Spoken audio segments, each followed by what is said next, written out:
Hello friends, welcome back to our channel महाबी study point. शाम के इस रीजनिंग के सेशन में आपका स्वागत है। आज हम लोगों का रीजनिंग का प्रैक्टिस सेट नंबर 146 होने वाला है। तो चलिए आज का क्लास हम लोग स्टार्ट करते हैं। रोज़ सुबह 10 बजे से मैथ और शाम 5:30 बजे रीजनिंग का प्रैक्टिस सेट होता है, जिसमें 20 क्वेश्चन हम लोग प्रीवियस ईयर रेलवे के जो भी एग्जाम में पूछे गए उन्हीं का कलेक्शन करते हैं। शुरू से लेकर के अंत तक देख रहे हैं तो 20 क्वेश्चन को पूरा शिद्दत से देखिए, आपको देखिए अच्छा लेवल का क्वेश्चन मिलेगा और इसी टाइप पे अपना प्रैक्टिस सेट करिए। रिसेंट का एग्ज़ाम का भी क्वेश्चन लिए जो हाल ही के एग्ज़ाम में पूछा भी गया है, रेलवे के एग्ज़ाम में। तो चलिए आज का क्लास हम लोग स्टार्ट करते हैं। देखिए कहता है श्रेणी को पूरा करिए। मिसिंग सीरीज़ का क्वेश्चन है, सिंपल से बन जाएगा एकदम, बहुत ही अच्छा लॉजिक इसमें लगाया गया। देखिएगा, अगर हम लिखते हैं ए बी, इसको अगर हम बी ए कर देते हैं, ठीक है, फिर लिखेंगे अगर ए बी सी, दो दो पार्ट में इसको सोचते हैं, फिर इसको हम कर देते हैं सी बी ए। तो उसी तरह से अगर हमारा ए बी सी डी लिखा गया है तो इसको हम क्या लिख सकते हैं, डी सी बी ए लिख सकते हैं। बोलिएगा बिल्कुल, ये तो बहुत ही अच्छा क्वेश्चन था, बहुत ही सिंपल सा क्वेश्चन था ये। क्या बात समझ में आ गया कि नहीं आ गया? तो आपका सेम देख रहे हैं कि उसको पलट देना है, बस क्या करना है, कुछ नहीं करना है, डी सी बी है उसको पलट देना। ऑप्शन नंबर 1 सही है, ठीक है। बहुत ही अच्छा क्वेश्चन और इजी क्वेश्चन था, ठीक है। इसका क्वेश्चन का आंसर नंबर 1 हो जाएगा। नेक्स्ट क्वेश्चन आगे बढ़ते हैं। कहता है सभी चींटियाँ चिड़ियाँ हैं, ठीक है, ये चींटी है, ठीक है। सभी चींटी क्या है, चिड़ियाँ है, ठीक है। सभी चींटियाँ, ये चींटी है और ये क्या है, चिड़ियाँ है, ठीक है। इसी तरह से लिख देते हैं। सभी चिड़िया मक्खियाँ हैं, जितना भी चिड़िया है सभी का सभी चिड़िया क्या है, मक्खी है। ये सभी क्या है, मक्खी है। आगे कहता है कुछ चींटियाँ स्तनधारी है। कुछ चींटियाँ क्या है, स्तनधारी है। कुछ चींटी स्तनधारी है, तो कुछ चींटी क्या है, स्तनधारी है। यहाँ पे लिख देंगे स्तनधारी, STND लिख दिए, स्तनधारी, ठीक है। अब कंक्लूजन निकालते हैं। कहता है सभी चींटियाँ मक्खियाँ हैं। जितना का जितना चींटी है सबका सब चींटी मक्खी है, बिल्कुल है। जितना भी चींटी है सब किसके अंतर्गत आ रहा है, मक्खी के, तो बिल्कुल बात सही है। अगर कहता सभी मक्खियाँ चींटी है तो नहीं, ये सब एरिया खाली रह जाता, तो कह सकते थे कि जितना भी चींटी है सब किसके अंदर में आ रहा, मक्खी के, तो ये सही है। कहता कुछ स्तनधारी चिड़िया है। स्तनधारी देखिए ये है स्तनधारी और चिड़िया से संबंध कर रहा है। चिड़िया का ये वाला पार्ट है, देखिए टच करके जा रहा है, इतना सारा जो पार्ट है ये वाला है, बिल्कुल सही है। कुछ मक्खियाँ स्तनधारी है, ये मक्खी जो है, कुछ मक्खी, ये मक्खी का पार्ट है, ये मक्खी का अंदर से जा रहा है, बोलेगा हाँ ये वाला पार्ट सब है स्तनधारी, ये भी सही है। तो तीनों निष्कर्ष निकलता है, ऑप्शन नंबर डी सभी तर्क संगत है। समझ में आ गया कि नहीं आ गया? आराम से बन गया। आगे बढ़ते हैं। अगला सवाल कहता है कि A4B का मतलब है ए बी की माँ, A3B का मतलब ए बी का पिता है, 5 का मतलब बहन है, 7 का मतलब भाई है। कहता है PS का पिता है, PS का पिता। अच्छा एक बात बताइए, जो P होना चाहिए S का पिता होना चाहिए, यानी P को लड़का होना पड़ेगा, ठीक है। आप देखिएगा यहाँ ध्यान से। तो 4 का मतलब माँ है, 4 का मतलब क्या है, 4 का मतलब क्या है, माँ है। तो यहाँ देखिए P4Q, तो P तो माँ हो जाएगी, ये भी गलत हो गया। 5 का मतलब बहन है, 5 का मतलब क्या है, बहन है, तो 5 वाला P तो बहन हो जाएगी, तो बहन चाहिए नहीं, ये भी गलत हो जाएगा। दो कंक्लूजन हम पहले से हटा देते हैं। हमारा एक ऑप्शन बचता है ए और बी, चेक कर लेते हैं ये वाला। तो लिखते हैं P3Q, 3 का अर्थात पिता है, तो PQ का पिता है। P किसका पिता है, Q का, P की पिता है। आगे क्या लिखा है, आगे लिखा हुआ है Q5R, Q R की बहन है, Q बहन है R की। R7S, R S का भाई है, R भाई है S का। तो देखिए इस डायग्राम से हमको क्लियरली पता चल रहा है कि जो P है वह S का क्या है, पिता है, क्योंकि P के ही Q R S इन तीनों के लड़के लड़कियां हैं, ठीक है ना, उनके ही संतान है, उनकी ही संतान है, ठीक है। समझ में आ गया कि नहीं आ गया? आगे बढ़ते हैं। इसका क्वेश्चन का कंसेप्ट बहुत ही ईजी है, हम आपको सिखाएं। क्या सिखाएं? जैसे कि M ग्रेटर देन N है, तो अगर M से N का तरफ जाना चाहते हैं तो बोलेंगे गेट खुला हुआ है, इस तरह से जा सकते हैं। अगर हम M लेस देन अगर N कहें, तो अगर हम M से N का तरफ जाना चाहेंगे तो हम, मेरे को गेट बंद मिलेगा, हम जा नहीं पाएंगे, तो वो नहीं हो पाएगा पॉसिबल। क्या बता रहे हैं, चुपचाप खाली देखते चलिए, देखिए किस तरह से आपको समझ में। M बराबर N लिखेगा, कोई गेट नहीं है, कोई मतलब बाधा नहीं है, कोई दिक्कत नहीं है, कोई भी गेट नहीं रहेगा। देखिएगा ध्यान से, हमको जाना है, देखिएगा पहला कंक्लूजन निकाल के आपको दिखाते हैं। सी से जाना है हमको ई तक, लेकिन सी से ई नहीं जाएंगे तो ई से सी चलने का कोशिश करेंगे। कहाँ से चलेंगे? ई से सी का तरफ। चलिए ई से सी चलते हैं। तो यहाँ 3 कैटेगरी में बांटा गया, एक यहाँ तक है और 2 कैटेगरी में बांटा गया, ठीक है ना, ध्यान दीजिएगा। तो ई से सी जाना है, ई से कहाँ जाना है? सी में। ई यहाँ है और सी यहाँ पर है तो दिक्कत हो जाएगा। तो चलिए पहले ई से सी तक पहुँचने के लिए हमको कम से कम एन तक पहुँचना पड़ेगा। तो ई से एस तक जाएंगे, ई से एस तक जा सकते हैं, बिल्कुल जा सकते हैं, कोई भी गेट नहीं लगा हुआ है, ठीक है। एस से क्या एन तरफ जा सकते हैं? बिल्कुल नहीं जा सकते। एस से एन का तरफ जाने पर देखिए छोटा मुंह है यानी गेट बंद है, तो ये वाला कंक्लूजन पहले ही गलत हो गया, ऑप्शन नंबर 1 वाला गलत हो जाएगा। तो जिसमें जिसमें एक है वो गलत हो जाएगा, ये वाला भी गलत हो गया, ये वाला भी गलत हो गया। आगे बढ़ते हैं, एक और चेक करते हैं, ठीक है। कहता है एस से ओ का तरफ जा पाएंगे? एस से ओ जाना है तो ओ के पास जाने के लिए पहले एन के पास जाना पड़ेगा। तो जैसे एस से एन का तरफ बढ़ेंगे जाना ही नहीं देगा, तो 2 वाला भी गलत हो जाएगा, तो ये वाला भी गलत हो जाएगा। तो केवल और केवल 3 सही होगा। चेक करके दिखा देते हैं। यू से ई जाना है तो देखिए यू यहाँ पर है और ई यहाँ पर है, जाना चाहेंगे तो यू से पहले एन जाना पड़ेगा, जा सकते हैं। फिर एन से एस जा सकते हैं, गेट खुला हुआ है, और फिर एस से ई जा सकते हैं, कोई भी गेट नहीं है, तो 3 नंबर सही है। तो आप देख रहे थे 2 ऑप्शन वैसे भी छट गया था सारा, 1-2 होगा नहीं, तो एकमात्र विकल्प था जिसमें 3 था, वही वाला ऑप्शन सही हो जाएगा। आगे बढ़ते हैं। कहता है कि 25 जनवरी 2018 को गुरुवार है तो किस दिन को 25 जून 2019 पड़ेगा? ध्यान से देखिएगा, बहुत कंसेप्ट इसका सिखाया है, आज हम नहीं सिखाएंगे कहीं कि बहुत बार इसको बता चुके हैं। Date, month, year, leap year और सेंचुरी ईयर कोड मेरा जो प्रैक्टिस से रेगुलर करते हैं उनके लिए अब हलवा लगने लगेगा। कैसे रख लेंगे? देखिए वो डेट में लिखेंगे 25 जो डेट दिया हो, मंथ में लिखेंगे, मंथ में क्या कोड होगा? तो जनवरी का कोड हो जाएगा। लीप ईयर चेक करते हैं कि 2018 लीप ईयर तो नहीं है, नहीं है तो 1 लिखेंगे कोड मंथ का, जनवरी का कोड 1 होता है, ठीक है। डेट हो गया, मंथ हो गया, ईयर, ईयर कितना हो जाएगा? 18, 18 पीछे का 2 डिजिट लेंगे। लीप ईयर इसमें कितना आएगा? तो 4 चौके 16, 4 लीप ईयर आएगा। और 2000 का कोड कितना होता है? 6। 7 से भागा करके चेक करते हैं क्या गुरुवार था कि नहीं था। तो चलिए यहाँ देखते हैं कितना हो जाएगा हमारा। 18 से 24 4 28, 18 4 22, 22 6 28, कट गया पूरा 7 से। अब 25 और 1 26, तो 7 21 और 5, 5 विषम दिन बच गया। 5 दिन बच गया तो संडे पहला दिन होता है, Sunday, Monday, Tuesday, Wednesday, Thursday, रविवार, सोमवार, मंगलवार, बुधवार, बृहस्पतिवार, 5वां दिन। बिल्कुल सही बात बोल रहा था। अब हम अपना निकाल लेते हैं, तो लिखेंगे डेट, फिर लिखेंगे मंथ। तो जून का कोड बोला है, तो जून का कोड क्या हो जाएगा? ये कोड होता है 144 025 036 146, ये कोड होता है मंथ वाला, ठीक है। तो यहाँ से देख लेते, जनवरी, फरवरी, मार्च, अप्रैल, मई, जून, जून का कोड कितना हो जाएगा? 5। तो डेट लिख दिए, मंथ लिख दिए, ईयर लिखेंगे कितना? 19। इसमें लीप ईयर कितना आएगा? 4 चौके 16, और 2000 का कोड है तो कितना लिख देंगे? 6, ठीक है। बटा कर देंगे 7 से, आ जाएगा आंसर 19, 6 25 और 4 29, यहाँ से 1 बच जाएगा। 25 5 30 और 1 31, 7 चौका 28 और 3 बच जाएगा। तो रविवार, सोमवार, मंगलवार, कौन सा दिन हमारा पड़ जाएगा? तीसरा दिन। तीसरा दिन कौन सा हो जाता है? तो तीसरा दिन हो जाता है मंगलवार। ऑप्शन नंबर 1 सही है। देख पा रहे हैं कि कितना आसानी से बना रहे हैं, ठीक है। आगे बढ़ते हैं। कहता है श्रेणी में गलत पहचानी है। गलत क्या पहचान है? देखते हैं क्या गलत है। 125 है, 126 है, 124 है, 127 है, 123 और 129।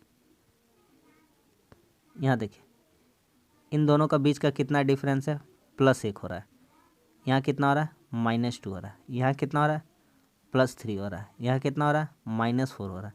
यहाँ +5 होना चाहिए था। तो बहुत बहुत ही अच्छा सिस्टम जा रहा था, ठीक है। तो यहाँ 129 की जगह कितना होना चाहिए था? 128। तो गलत वाला पता चल गया, गलत वाला हो गया option number 4, 129। Is it clear? Yes और नो? नेक्स्ट क्वेश्चन कहता है ऑक्सीजन है, नियॉन है, नोबल गैस है। अच्छा नोबल गैस, ठीक है ना, नोबल गैस। नोबल गैस आदर्श गैस कहते हैं, ठीक है ना। आदर्श गैस कौन कौन सा होता है? हीलियम, नियॉन, आर्गन, क्रिप्टन, जेडॉन और रेडॉन, ठीक है, इनको कहते हैं। तो हमारा क्या है? तो ये वाला हो जाएगा हमारा नोबेल गैस, और नोबेल गैस का अंदर ही आ जाएगा कौन सा? Neon gas. और ऑक्सीजन क्या हो जाएगा? अलग हो जाएगा, ठीक है, क्योंकि अक्रिय गैस कितने हैं? 6, 1 2 3 4 5 6। साइंस का क्वेश्चन हो गया हीलियम, नियॉन, आर्गन, क्रिप्टन, जेडॉन, रेडॉन, ये सभी अक्रिय गैस है। तो कौन सा आंसर हो जाएगा? ऑप्शन नंबर 4, क्योंकि ऑक्सीजन क्या है? अलग इनमें से, ठीक है। समझ में आ गया कि नहीं आ गया? आगे बढ़ते हैं।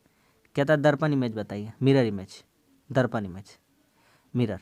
तो कुछ नहीं करना, दर्पण बताना है तो बायां का दायां दिखेगा, दर्पण में बायां का दायां दिखता है और वाटर में ऊपर का नीचे दिखता है। तो चलिए ऑप्शन एलिमिनेट करना स्टार्ट करते हैं। पहले यहाँ पर आई से स्टार्ट होना चाहिए क्योंकि मिरर में ये वाला पोर्शन इधर आ जाएगा, ठीक है, ये इधर आ जाएगा, ये वाला पोर्शन, ये गलत है। आर जैसे का तैसे नहीं बना रहेगा, ये भी गलत हो जाएगा। आई आर, आर के बाद ई सही पोजीशन में नहीं रहेगा, ई का जो पोजीशन है इस तरह से घुर जाएगा, ठीक है। मेरा बात समझ में आ रहा है कि नहीं आ रहा है? तो ई उधर हो जाएगा, सही पोजीशन में बना हुआ, ये वाला गलत हो जाएगा। ऑप्शन एलिमिनेट करना सीखे। जब भी डायग्राम वाला क्वेश्चन आएगा रीजनिंग में, हम आपको करोड़ों बार बताए हैं कि ऑप्शन एलिमिनेट करना शुरू करिए। आगे आते हैं। कहता है कि 6 दोस्त बैठे हैं, MNOPQR, सम्मुख होकर के उत्तर की ओर, ठीक है, उत्तर की ओर, यानी उनका मुख किधर है, उनका मुख किधर है, उनका मुख उत्तर की ओर है, ठीक है भैया, कोई दिक्कत नहीं है। कहता है कि देखिए जिसमें से आसानी होगा उसी को पकड़ते हैं। तो इधर एन और क्यू के बारे में ज़्यादा बात कर रहा है तो एन और क्यू को पकड़ते हैं। कहता है एन क्यू के दाएं से चौथे स्थान पर, क्यू के दाएं से चौथे स्थान पर, तो क्यू यहाँ पर है, इसका चौथे स्थान पर 1 2 3 4, यहाँ पर बैठा है एन। कौन बैठा है? एन, क्यू के दाएं से चौथे स्थान पर, ठीक है। आगे कहता है क्यू और आर पंक्ति के आखिर में बैठे, तो क्यू यहाँ बैठा है, तो और टोटल कितने जन है? 6 जन है। कितने जन है? 6 जन। तो 1 2 3 4 5 6, तो यहाँ बिठा देंगे आर को, तो क्यू और आर क्या हो जाएगा? आखिरी में हो जाएगा। कहता है पी एम और ओ के बीच में बैठा है और एम एन का पड़ोसी नहीं है, तो यहाँ एम नहीं बैठेगा, यहाँ क्या बैठ जाएगा? ओ बैठ जाएगा। क्या बैठ जाएगा? ओ। और यहाँ बैठ जाएगा एम, तो इन दोनों के बीच में कौन बैठ जाएगा? पी, और एम का पड़ोसी भी नहीं होगा, एन हो जाएगा। तो कहता है हमसे निकालने को कहता है उस व्यक्ति के दाएं, कहता है उस व्यक्ति के दाएं से दूसरा कौन है जो एन के बाएं से तीसरा, एन के बाएं से तीसरा कौन है? एन के बाएं से तीसरा है पी, ठीक है, 1 2 3, एन के बाएं से तीसरा कौन है? अच्छा एन के बाएं से, सॉरी, एन के बाएं से तीसरा, तो एम हो जा रहा है। तो इसके दाएं दूसरा बताना, तो इसका दाएं दूसरा कौन हो जाएगा? ओ हो जाएगा। कौन हो जाएगा? ओ। क्या पूरा कहानी समझ में आ गया कि नहीं आ गया? Option number B. यकीन मानिए इसी तरह का प्रैक्टिस करिए, आने वाला जो एग्ज़ाम है इसी टाइप का क्वेश्चन पूछा जाएगा जैसा बता रहे हैं, ठीक है। आगे आते हैं श्रेणी को पूरा करना। यहाँ 2 गो श्रेणी चल रहा है, आपको करोड़ों बार आप जब करिएगा ना बार बार तब आपको भी आइडिया हो जाएगा कि हाँ भैया, तब तो आपको रीजनिंग हलवा लगने लगेगा। बस यही है कि प्रैक्टिस करना है। जो बना रहे क्वेश्चन आँख मूंद कर भरोसा करिए, डेली प्रैक्टिस करिए। देखिए 4 का स्क्वायर 16, फिर 2 का स्क्वायर, फिर 4 का स्क्वायर, फिर 6 का स्क्वायर, फिर 8 का स्क्वायर, तो अगला बताना। अगला इससे रिलेटेड नहीं होगा, अगला इसको छोड़ देते। यहाँ देखते हैं ये कितना का था? 14 का, ये 12 का, ये 10 का, तो अगला 8 का होगा। किसका स्क्वायर होगा? 8 का। 8 का स्क्वायर कितना हो जाएगा? 64। इसमें डबल पैटर्न चल रहा है, समझ में आ गया कि नहीं आ गया? 64 दिया, हाँ भैया दे रखा है। Option number 3। समझ में आ गया कि नहीं आ गया? नेक्स्ट क्वेश्चन देखिएगा, कितना मज़ेदार क्वेश्चन है ये वाला। देखिएगा सबसे पहले एक एक करके ये जो डंडा है, ये वाला जो डंडा है, अगला आकृति में ये गायब हो जा रहा है, यहाँ पे बच रहा है, यहाँ पे, फिर अगला गैप में गायब हो जा रहा है, फिर यहाँ बच रहा है, यहाँ, फिर अगला गैप में नीचे वाला बच रहा है, फिर यहाँ बच रहा है, यहाँ, फिर अगला वाला गायब हो जाएगा, तो सिर्फ ऊपर वाला बचेगा। मेरा बात समझ में आ रहा है? अच्छा सॉरी, अच्छा यहाँ तक गया था, यहाँ तक, तो ये वाला गायब हो जाएगा, ये वाला गायब हो जाएगा, तो सिर्फ और सिर्फ कहाँ बचेगा? नीचे वाला बचेगा। कहाँ वाला बचेगा? नीचे वाला। नीचे में बचना चाहिए इस बार। कहाँ बचना चाहिए? नीचे में, ठीक है, नीचे में बचना चाहिए। ये देखिए ये वाला जो लिखा हुआ है, ये वाला ऐसे लिखा है, ठीक।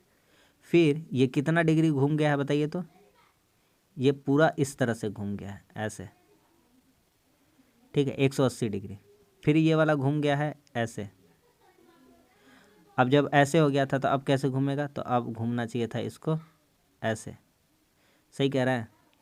ऐसे नहीं होगा, ऐसे नहीं होगा। अच्छा इसके अकॉर्डिंग समझते हैं। ये देखिए डॉटेड जो है उसके अकॉर्डिंग समझते हैं। पहले में था, फिर एक घर छोड़ करके यहाँ आया, देखिए यहाँ पर आया, फिर एक घर छोड़ करके यहाँ पर आया, यहाँ पर आया, फिर अब ये वाला घर छोड़ करके यहाँ पर आएगा, यहाँ पर डॉटेड। इसमें नहीं है, इसमें नहीं है, इसमें नहीं है, एकमात्र विकल्प किसमें है? ऑप्शन नंबर सी में, ऑप्शन नंबर डी में। तो कौन सा हो जाएगा? 4 नंबर हो जाएगा। समझ में आ गया कि नहीं आ गया? कैसे पकड़ लिए? ठीक है, आगे बढ़ते हैं। कहता है कौन सा इसमें से भिन्न है बताइए।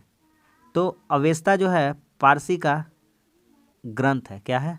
धार्मिक ग्रंथ है। क्या है? धार्मिक ग्रंथ है। तो क्वेश्चन यहाँ से जीके का बनता है कि पारसी का धार्मिक ग्रंथ क्या है? तो अवेस्ता है। तोरा क्या है? ये भी धार्मिक ग्रंथ है। ये भी क्या है? धार्मिक पुस्तक है, धार्मिक ग्रंथ है। त्रिपिटक बौद्ध का धार्मिक पुस्तक है, ठीक है, धार्मिक ग्रंथ है, ठीक है। लेकिन मंदिर जो है हिंदू लोगों का मंदिर है, ये पूजा स्थल है। तो ये वाला अलग हो जाएगा क्योंकि सभी बातें पुस्तकें से थी। किससे थी? सभी बातें पुस्तकें से थी। Option number D. ये हिंदू का पूजा करने का जो स्थल है वो क्या है? मंदिर है। आगे आते हैं। कहता है रीना ने अपना घर नीले इमल्शन से पेंट किया है। ठीक है भैया, अच्छी बात है, बहुत अच्छा काम किया रानी ने एक नया घर बनवाया है। देखिए भैया, नए घर में होता है का गजब बात कर रहे हैं। पुराना घर में भी तो भैया पेंट वगैरह कर सकते हैं, तो ये बात को खारिज कर देते हैं। इमल्सन डिस्टेम्पर से सस्ते होता है। अब हमको क्या पता हो, जहाँ से लिए महंगा क्वालिटी का लिए, सस्ता क्वालिटी का लिए, हमको नहीं पता भैया। तो इधर और भी आंख देख करके नहीं मार देना है इसको, इधर और ना तो एक और ना ही दो तर्क संगत है। तो डी नंबर वाला बिल्कुल सही हो जाएगा। ठीक है, समझ में आ रहा है कि नहीं आ रहा है? आगे बढ़ते हैं। कहता है इस तरह का जब भी क्वेश्चन आएगा तो हम आपको बताएं क्या करना है। कहता है पेन को कहाँ रखेंगे? तो पेन को रखना है। तो पेन को रखने के लिए हम क्या यूज़ करेंगे? बॉक्स। और बॉक्स को क्या कहा जा रहा है वो देख लेते हैं। बॉक्स, देखिए बॉक्स भी बना ली। तो रबर को इरेजर, पेन को पेंसिल, रबर को बॉक्स, और बॉक्स को क्या कहें? पेन। लीजिए भैया, बॉक्स को फिर वापस पेने कह रहा है, तो बॉक्स को कहाँ रखेंगे? पेन को पेने में रखेंगे। लीजिए, ख़त्म हो गया कहानी। बात समझ में आ गया कि नहीं? ऑप्शन नंबर 4 का डी हो जाएगा। ठीक, नेक्स्ट क्वेश्चन। कहता है इसमें से कितने समकोण त्रिभुज बनाए जा सकते हैं? आराम से बना सकते हैं आप, देखिएगा कैसे। देखिए यहाँ से आप कितना समकोण निकाल सकते हैं? ये विकर्ण खींच दिए तो 1 और 1 2, कितना खींच सकते हैं? 2। ठीक है, और यहाँ से यहाँ फिर अगर ये वाला भी ऐसे अगर और खींच दिया जाए तो यहाँ से भी कितना? 2 2 2 कितना हो जाएगा? 4। कितना हो जाएगा? 4। फिर ये वाला कितना हो जाएगा? 1 5, कितना हो जाएगा? 5। और ये बड़ा वाला कितना हो जाएगा? 6। और ये वाला एक कितना हो जाएगा? 7। तो इसमें से कितने हो जाएंगे टोटल? 7। और एक भी एक्स्ट्रा नहीं दिख रहा है, तो हम जाना चाहेंगे ऑप्शन नंबर 7 हो जाएगा हमारा, ऑप्शन नंबर डी। ठीक है, समझ में आ गया कि नहीं आ गया? आगे बढ़ते हैं, करते हैं। कहता है कि इसको मिलान करिए। सिंपल सा देखिए, दो चार बात यहाँ पर देखिए। पहला, अगर प्लस घर है तो 3 प्लस होगा। ठीक है, दूसरा घर खोजेंगे ऐसा करके है तो ऐसा करके मिलेगा, ज़रूर मिलेगा। और तीसरा घर सिर्फ और सिर्फ इंटू जैसा, तो ऐसा मिल जाएगा। आप देखिएगा थोड़ा ध्यान से। प्लस वाला में किस में है आपको दिखेगा? 3 नंबर में, 4 नंबर में और 8 नंबर में। तो 3 4 ऑप्शन में है, बिल्कुल है। उसके बाद आपको ऐसे दिखाई देगा गुना करके कट बीच में है, तो 2 ऐसा में दिख रहा है, 6 दिख रहा है और 9 दिख रहा है, तो ये भी दिखना चाहिए। और 1 दिख रहा है गुना वाला, 5 दिख रहा है गुना वाला, 7 दिख रहा है, तो है ऑप्शन में 1 5 7, 1 5 7 2 6 9 3 4 8, ऑप्शन नंबर 2। समझ में आ गया कि नहीं आ गया? किस आधार पे इसको अलग कर दिए? आगे आते हैं। कहता है कि अगले स्थान पर क्या आएगा? देखिए 2 गुना 3 कर देंगे, 2 गुना 3 6, 4 गुना 5 20, 6 7 कितना हो जाएगा? 42 42। 6 गुना 7 कितना हो जाएगा? 42, बीच वाला। 2 गुना 3 कितना हो जाएगा? 6, और 4 गुना 5 कितना हो जाएगा? 20 हो जाएगा। समझ में आ गया कि नहीं आ गया? तो कौन सा आंसर हो जाएगा? 42 है ऑप्शन नंबर 3। अगला सवाल कहता है, अगला सवाल बिल्कुल हल्का है एकदम। 2 + 0 + 1 + 1 बराबर कितना हो रहा है? 4। और 4 में अपना मन से गुना कर दीजिए आप 3 से, तो 4 3 कितना हो जाएगा? 12। तो वही कहानी आगे करना है। क्या करना है? 2 5 7, 5 12 और 1 13, और इसमें अपना मन से गुना करना है। कितना से? 3 से। तो 13 3 कितना हो जाएगा? 39। समझ में आ गया? नेक्स्ट क्वेश्चन कहता है कूट भाषा में एडमिट को लिखा गया ऐसे, तो ADMIT, इसको कैसे लिखा गया? देखिए थोड़ा सा, इसको लिखा है GDIWL। सारा कंसेप्ट पढ़ा रखे हैं इसका हम। तो ए से इसको देखिए, इसको देखिए, इसको देखिए, इसको ऐसे देखिए, बस सवाल खत्म हो गया। आप तब तक देखिए, तब तक हम लिखते हैं। आपको समझ में आ जाएगा तो हमको बता दीजिएगा, नहीं समझ में आएगा तो फिर हम आपको बता देंगे। यहाँ से इसका संबंध बताएंगे, और यहाँ से इसका संबंध, यहाँ से इसको रहने देंगे, इसको इसका संबंध बता देंगे। तो 1 से 4 हुआ है, 3 गढ़ 6 F, 11, m से i हुआ है, घट गया 5 सॉरी, ठीक है, m से i हुआ है तो m का 13 9, 4 घटा है, 4 कितना घटा है 4, तो यहाँ कितना हो जाएगा a हो जाएगा, और s से यहाँ 3 बढ़ेगा, ठीक है ना, s से यहाँ कितना बढ़ेगा 3, तो कितना हो जाएगा v हो जाएगा, तो v वाला आंसर हो जाएगा, यहाँ क्या हो जाएगा w, तो कौन सा हमारा आंसर हो जाएगा KFAW, ऑप्शन नंबर डी हो जाएगा सही, ठीक है ना, सही है। नेक्स्ट क्वेश्चन, आगे बढ़ते हैं, इसमें विषम चुनना है,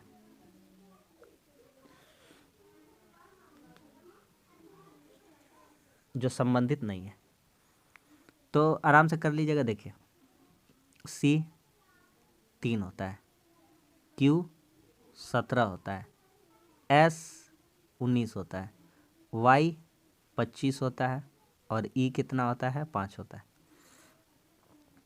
अभाज्य संख्या अभाज्य संख्या अभाज्य संख्या अभाज्य संख्या, लेकिन यह एक कैसी संख्या है, भाज्य संख्या है। अगर एग्जामिनर चाहता तो इसका दूसरा आंसर ई भी कर सकता था, उसका माथा फिरता तो, लेकिन ई नहीं कर सकता था क्योंकि ई ऑप्शन में नहीं दिया है। जब ऑप्शन में नहीं दिया तो वाई के साथ जाना ही पड़ेगा। समझ में आ गया कि नहीं आ गया? तो बस आज के लिए इतना ही। आज भी हम लोगों का 20 क्वेश्चन कंप्लीट हो गया। उम्मीद करते हैं आपको प्रैक्टिस सेट पसंद आएगा। वीडियो अच्छा लगा तो लाइक कर दीजिए, दोस्तों में भी शेयर कर दीजिए। चैनल पर अगर कुछ सीखना चाहते हैं तो चैनल से जुड़ जाइए, और नीचे टेलीग्राम भी लिंक है, उस पर जुड़ जाइए, आपको इसका PDF रोज़ मिल जाया करेगा। तो सुबह 10 बजे मैथ और शाम 5 बजे रीजनिंग, 5:30 बजे रीजनिंग, आराम से प्रैक्टिस करते रहिए। आपका मैथ और रीजनिंग का दोनों पोर्शन ऑटोमेटिकली स्ट्रांग हो जाएगा। तो चलिए मिलते हैं अब अगले सेशन में, तब तक के लिए धन्यवाद। जय हिंद।